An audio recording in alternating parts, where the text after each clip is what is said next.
Hello dear friends, welcome to exam Guruji. कई student ऐसे हैं जो कि पीडीएफ मांगते रहते हैं, तो पीडीएफ का लिंक जो है आपको वीडियो के नीचे मिल जाएगा। आप पीडीएफ को डाउनलोड कर सकते हैं। अब हमारे पास जो यहाँ पे क्वेश्चन जितने भी हम लेके आए हैं बहुत ही इंपॉर्टेंट है। ऐसा नहीं है कि हमने ये पहले क्वेश्चन डिस्कस कर लिया है तो यहाँ पर आपको डिटेल में आंसर नहीं मिलेगा। हो सकता है कि कई क्वेश्चन ऐसे हैं जो कि हमने पहले डिस्कस कर चुके हैं और डिटेल में एक्सप्लेनेशन नहीं किया है, तो आपको यहाँ पर एक्सप्लेनेशन जो है वो डिटेल में देखने को मिलेगी। देखिए फर्स्ट नंबर यहाँ पे क्वेश्चन क्या बोल रहा है कि इन इंडियन रेलवे की बात हो रही है, तो maximum gradient permitted in station yard is taken as. भाई एक तो मिनिमम ग्रेडियंट होता है, एक मैक्सिमम ग्रेडियंट होता है। मैं दोनों के बारे में आपको बताऊंगा कि भाई मिनिमम कितना होता है, मैक्सिमम कितना होता है, लेकिन सबसे पहले आपको ये पता होना चाहिए कि भाई ये प्रोवाइड आप करते हैं ताकि आपको क्या मिले। तो ये स्टेशन यार्ड पर जो ग्रेडियंट हम प्रोवाइड करते हैं वो इसलिए प्रोवाइड करते हैं कि भाई हमारा जो व्हीकल है वो खड़ा है, स्टैंडिंग व्हीकल जो है उसको प्रिवेंट कर सके मूवमेंट होने से, prevent movement of standing vehicle, उसके लिए आप ये ग्रेडियंट प्रोवाइड करते हैं। एंड एडिशनल स्टेबिलिटी जो होती है ग्रेड की वजह से उसको भी रजिस्ट कर सके, ये एक पॉइंट हो गया। तो अब यहाँ पे बात करते हैं कि भाई मैक्सिमम कितना प्रोवाइड करते हैं और मिनिमम कितना प्रोवाइड करते हैं। तो मैक्सिमम जो होता है वो 1/400 प्रोवाइड किया जाता है, तो यहाँ पर आंसर सी आंसर बन जाएगा। अगर आप मिनिमम की बात करेंगे तो 0 प्रोवाइड किया जाता है मिनिमम जो होता है। तो दोनों पॉइंट आप याद रखिए भाई, मैक्सिमम एंड मिनिमम। और क्यों प्रोवाइड किया जाता है, स्टैंडिंग व्हीकल जो होता है उसकी मूवमेंट को रोकने के लिए। एंड एडिशनल रेजिस्टेंस जो होता है ड्यू टू ग्रेड की वजह से उसके लिए प्रोवाइड किया जाता है। ये 2-3 पॉइंट जितने भी बताए हैं मैंने आपको वो याद रखिए। अगला क्वेश्चन देखिए, the distance through which the tongue rail moves laterally at the two of the switch for movement of train is called. उसको हम इन चारों ऑप्शन में से क्या बोलते हैं। बस क्वेश्चन जो है यहाँ पर थोड़ा सा डिफ़िकल्ट लेवल में पूछा गया है। सिंपल मैं आपको बता देता हूँ कि भाई जो टंग रेल होती है वो डिवर्स करती है लेफ़्ट और राइट, उसको हम क्या बोलते हैं, हम उसको बोलते हैं throw off the switch. Throw off the switch हम बोलते हैं। सी हमारा इस क्वेश्चन में आंसर हो जाएगा। अगला क्वेश्चन देखिए यहाँ पर, when the driver does not obey signal, when the driver does not obey signal, in which system there are arrangement to display stop signal automatically in advance and also to bring the train to a stop, उसको हम क्या बोलते हैं। अब यहाँ पे देखिए 3 definition जो है बहुत ही ज़्यादा इंपॉर्टेंट है। ये 3 जो है, एक तो ये होती नहीं है। तो यहाँ सबसे पहले देखिए हमारे पास यहाँ पे जाएगा कि एब्सोल्यूट ब्लॉक।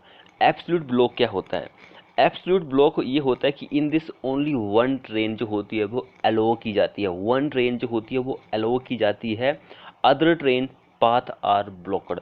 अदर जो ट्रेन के पाथ होते हैं वो ब्लॉक कर दिए जाते हैं, सिर्फ एक ही ट्रेन जो होती है वो अलो होती है एब्सोल्यूट ब्लॉक में। तो ये एब्सोल्यूट ब्लॉक हो गया।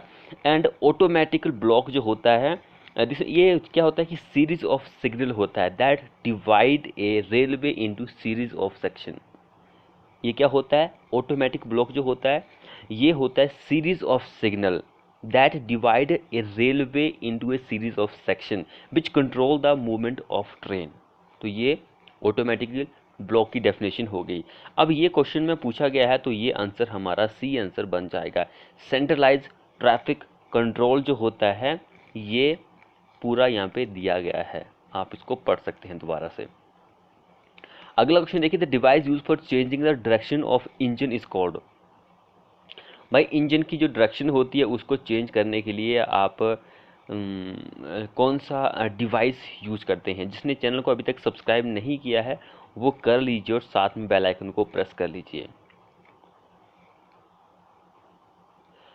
इस क्वेश्चन में हमारे आंसर 2 आंसर हो जाएंगे, एक तो ट्रायंगल होगा एंड दूसरा टर्न टेबल। ये दोनों ही आंसर बिल्कुल सही है, ए और बी दोनों सही हैं। दोनों डिवाइस हैं जिसको आप यूज़ कर सकते हैं ताकि जो डायरेक्शन होती है इंजन की वो चेंज कर सके।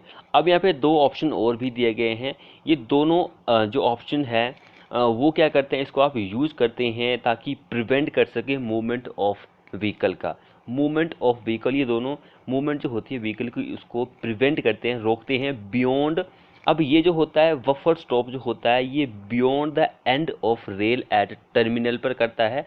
एंड ये स्कोच ब्लॉक जो होता है ये बियॉन्ड डेड एंड साइडिंग पर प्रिवेंट करता है। सिर्फ इनमें दोनों से में यही डिफरेंस है, बाकी ये प्रिवेंट करते हैं मूवमेंट जो होती है व्हीकल की। बाकी ये तो आंसर आपका हो गया, यहाँ पर ए और बी बिल्कुल सही आंसर है।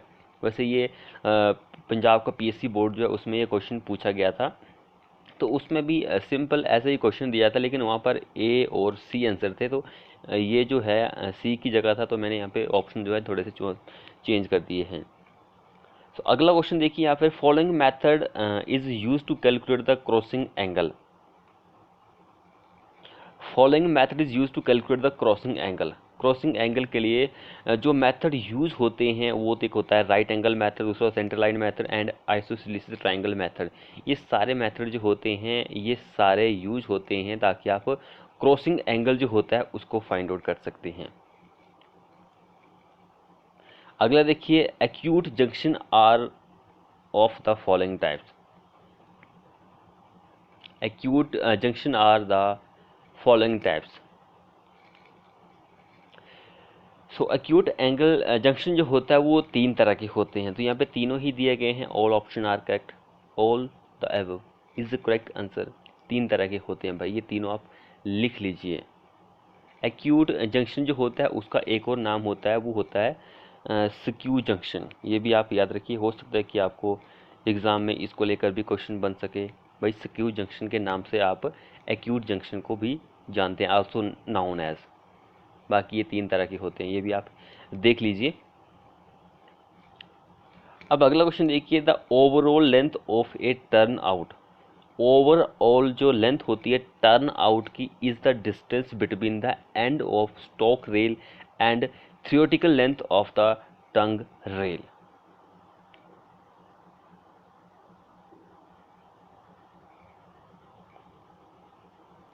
सर ये क्वेश्चन ही गलत हमने बना दिया है, ये वाला नहीं होना है यहाँ पर। यहाँ तक क्वेश्चन हमारा यहाँ तक ही होगा।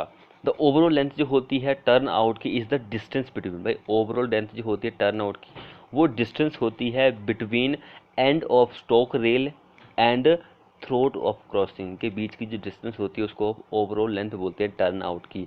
ए हमारा इस क्वेश्चन के लिए आंसर बन जाएगा।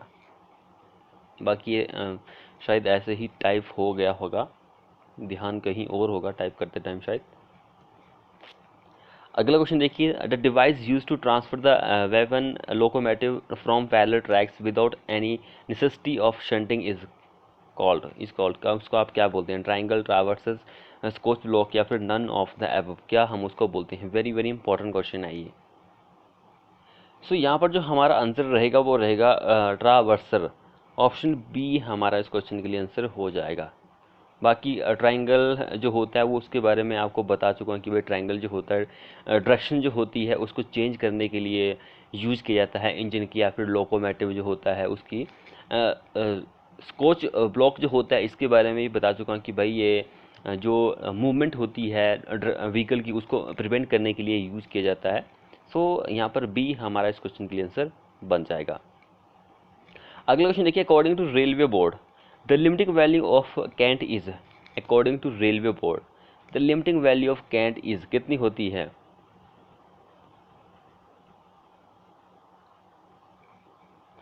सो कैंट की जो वैल्यू होती है अकॉर्डिंग टू हमारे रेलवे बोर्ड जो है, रेलवे बोर्ड, तो उसके अकॉर्डिंग कैंट की जो वैल्यू होती है वो 1/10 से लेकर 1/12 होती है ऑफ द गेज लेंथ के। गेज लेंथ के 1/10 से 1/12 होती है। तो यहाँ पर 1/10 से 1/12 तो नहीं दिया गया है, लेकिन गेज लेंथ का 10 दिया गया है, यानी कि G/10 दिया गया है, इसलिए हमारा आंसर सी आंसर हो जाएगा। ये पॉइंट आप याद रखिए, क्वेश्चन जो पूछा गया है उस तरीके को भी आप याद रख लीजिए। अगला क्वेश्चन देखिए, which of the following method of designation of crossing is commonly used in India. भाई इन चारों में से कौन सा मेथड यूज किया जाता है इंडिया में?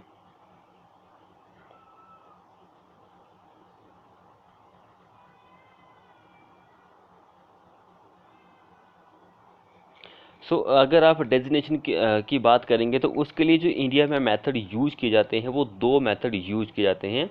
एक तो होता है राइट एंगल मेथड, जो कि यहाँ पे दिया गया है, हमारा सी आंसर हो जाएगा। एंड दूसरा होता है कोल्स मेथड, कोल्स मेथड, तो ये ओ है भाई, COLES, कोल्स मेथड जो होता है। एंड राइट एंगल मेथड जो होता है वो डेजिग्नेशन के लिए यूज़ किया जाता है। सी हमारा इस क्वेश्चन में आंसर बन जाएगा। अब अगला क्वेश्चन देखिए यहाँ पे, reception signal is, reception signal जो होता है वो किस तरह का सिग्नल होता है भाई? आउटर सिग्नल होता है, या फिर स्टार्टर, या फिर नीदर आउटर नॉट स्टार्टर, या फिर दोनों होता है? कौन सा होता है भाई? भाई जो रिसेप्शन सिग्नल होता है वो होता है एक outer and home signal. Outer and home signal जो होते हैं वो रिसेप्शन सिग्नल की कैटेगरी में आते हैं। मोबाइल फ़ोन का जो सिग्नल होता है वो भी रिसेप्शन सिग्नल की कैटेगरी में ही आता है, इनके उसका ही एग्जाम्पल होता है। तो यहाँ पर हमारे पास both outer signal and starter signal ये हो जाएगा। यहाँ पे होम भी होता है तो तब भी हमारा आंसर होना था। तो outer and home signal is the reception signal. अगला क्वेश्चन देखिए, in railway the signal, in the railway the signal that also act as rounding signal is. So अगर आप यहाँ पे राउंडिंग सिग्नल जो होता है उसकी बात करेंगे तो इसको प्रोवाइड किया जाता है पॉइंट ऑफ डिवर्जन पे। पॉइंट ऑफ डिवर्जन जो होता है वहाँ पर इसको प्रोवाइड किया जाता है। एंड ये आल्सो एक्ट करता है होम सिग्नल की तरह, होम सिग्नल की तरह जो होता है वो काम करता है। इसलिए हमारा बी इस क्वेश्चन में आंसर हो जाएगा, होम सिग्नल की तरह ये एक्ट करता है। अगला क्वेश्चन देखिए, the station which do not have any signal, एक ऐसा स्टेशन जिसके पास do not have any signal are known as, कौन सा सिग्नल होता है? सो वो होता है क्रॉसिंग स्टेशन। क्रॉसिंग स्टेशन जो होता है उसके पास कोई भी सिग्नल नहीं होता है, इसलिए सी हमारा इस क्वेश्चन के लिए आंसर बन जाएगा। अगला क्वेश्चन देखिए, in railway the disc signal are provided for the purpose of, railway जो होता है उसमें डिस्क सिग्नल जो होता है प्रोवाइड किया जाता है फॉर द पर्पज ऑफ।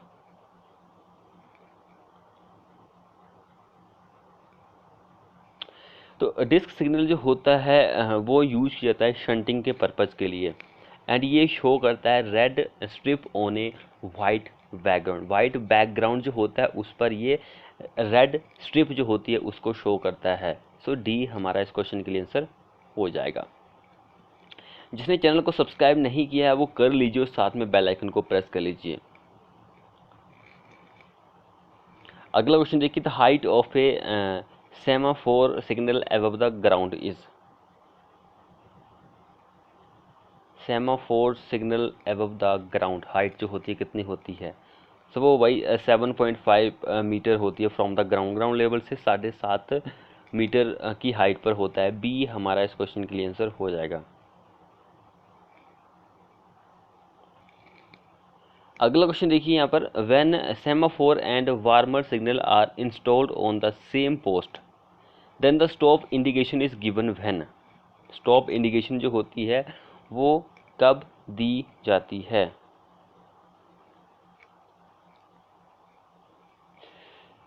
तो स्टॉप इंडिकेशन जो होती है वो दी जाती है जब आर्म जो होती है, आर्म वो हॉरिजेंटल पर होती है, both arm are on horizontal. C हमारा इस क्वेश्चन के लिए आंसर हो जाएगा। ये सेमाफोर जो सिग्नल होता है एक मूवेबल यानी कि मूव करने योग्य होता है। अगला देखिए, in a shunting signal if the red band is inclined at 45 it indicate, in a shunting signal if the red band जो होता है is inclined at 45 degree it indicate, वो इंडिकेट करता है कि भाई आगे बढ़ो, प्रोसीड कॉन्टिन्यूसली। सी हमारा इस क्वेश्चन के लिए आंसर हो जाएगा।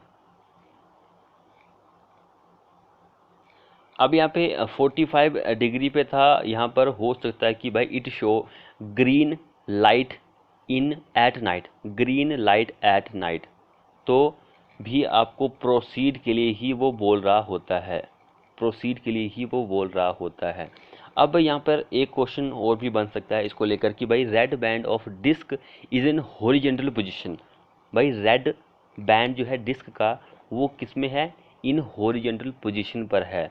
तो वो बोल रहा होता है कि भाई रुकिए, स्टॉप। अगर रेड लाइट एट नाइट तो वो भी बोल रहा होता है कि भाई स्टॉप, रुकिए। चलो रेड लाइट तो आप इजीली जो है उसको पहचान लीजिए, लेकिन यहाँ पे देखिए आप पूछ रहे कि red band in inclined and 45। तो रेड बैंड आपको पता है कि रुकने के लिए होता है, लेकिन यहाँ पे 45 के लिए ये केस जो है वो थोड़ा सा आपको याद करना पड़ेगा। 45 इंक्लाइंड है तो भाई प्रोसीड के लिए बोल रहा है। पीछे वाले में भी रेड ही है, लेकिन वहाँ पर स्टॉप का भी फंडा है। तो ये दोनों चीज़ आपको कंफ्यूज नहीं होना, यहाँ पर आप देख लीजिएगा। अगला क्वेश्चन देखिए, the reception signal is, reception signal जो होता है वो क्या होता है। अभी हमने आपको पीछे बताया था कि भाई रिसेप्शन सिग्नल जो होता है वो आउटर एंड होम सिग्नल होता है। आउटर एंड होम सिग्नल यहाँ पर कहाँ पर दिया गया है। सो यहाँ पर आउटर तो नहीं दिया गया है, none of the other option provided, यहाँ पर कोई भी ऑप्शन प्रोवाइडेड नहीं है। मैंने आपको बताया था कि रिसेप्शन सिग्नल जो होता है वो आउटर एंड होम सिग्नल होता है, इनके उसके ये दो पार्ट है। एक हमारे पास डिपार्चर सिग्नल भी होता है, ये भी आप याद कर लीजिए। डिपार्चर, डिपार्चर सिग्नल जो होता है उसको भी दो कैटेगरी में डिवाइड किया गया है। एक होता है स्टार्टर एंड दूसरा होता है एडवांस स्टार्टर सिग्नल। यहाँ पे स्टार्टर दिया गया है, एडवांस स्टार्टर भी दिया गया है। इनके इसके डिपार्चर सिग्नल जो होता है ये दो पार्ट होते हैं, तो ये यहाँ पे दिए गए हैं, ये भी आप याद रखिए। रिसेप्शन के भी दो पार्ट होते हैं, होम एंड जो मैंने आउटर सिग्नल मैंने आपको बताया है, तो दोनों चीज़ें आप याद रखिए। अब यहाँ पे देखिए, semaphore type signal are used when the maintenance और repair work is more then. Semaphore type का सिग्नल जो होता है वो आप यूज करते हैं जब मेंटेनेंस का वर्क होता है या फिर रिपेयर वर्क होता है, इज मोर देन होता है, 3 दिन से ज़्यादा होता है, तब आप इसको यूज कर सकते हैं।